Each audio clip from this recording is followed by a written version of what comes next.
If you awaken from this illusion, and you understand that black implies white, self implies other, life implies death, or shall I say, death implies life, you can feel yourself not as a stranger in the world, not as something here on probation, not as something that has arrived here by fluke, but you can begin to feel your own existence as absolutely fundamental. What you are basically,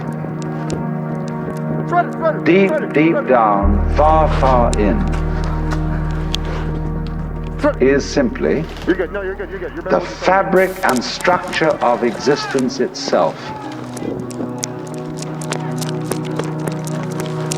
So, say in Hindu mythology, they say that the world is the drama of God. God is not something in Hindu mythology with a white beard that sits on a throne and that has royal prerogatives.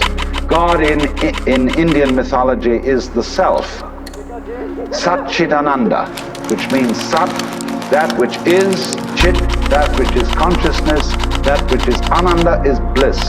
And in other words, what exists, reality itself, is gorgeous. It is the plenum, the fullness of total joy. Okay. Wow-wee. And all those stars, if you look out in the sky, is a fireworks display like you see on the 4th of July, which is a great occasion for celebration. The universe is a celebration. It's a fireworks show to celebrate that existence is. Go ahead. Wow-wee. And then they say, but however, there's no point just in sustaining bliss. Let's suppose that you were able every night to dream any dream you wanted to dream.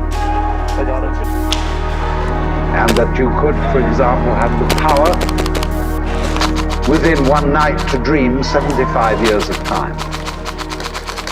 Or any length of time you wanted to have. And you would naturally, as you began on this adventure of dreams, you would fulfill all your wishes. You would have every kind of pleasure you could conceive. And after several nights of 75 years of total pleasure each, you would say, well, that was pretty great. But now let's have a surprise. Let's have a dream which isn't under control. Grenade! Well, something is going to happen to me that I don't know what it's going to be. And you would dig that and come out of that and say, wow, that was a close shave, wasn't it? Do it. And then you would get more and more adventurous, and you would make further and further out gambles as to what you would dream. And finally, you would dream where you are now. You would dream the dream of living the life that you are actually living today. That would be within the infinite multiplicity of choices you would have, of playing that you weren't God. Because the whole nature of the Godhead, according to this idea, is to play that he's not. The first thing he says to himself is, man, get lost. Because he gives himself away. The nature of love is self-abandonment, not clinging to oneself. Throwing yourself out, as in, for example, in basketball, you're always getting rid of the ball. You say to the other fellow, have a ball. See? And that keeps things moving. That's the nature of life. So in this idea then, everybody is fundamentally the ultimate reality.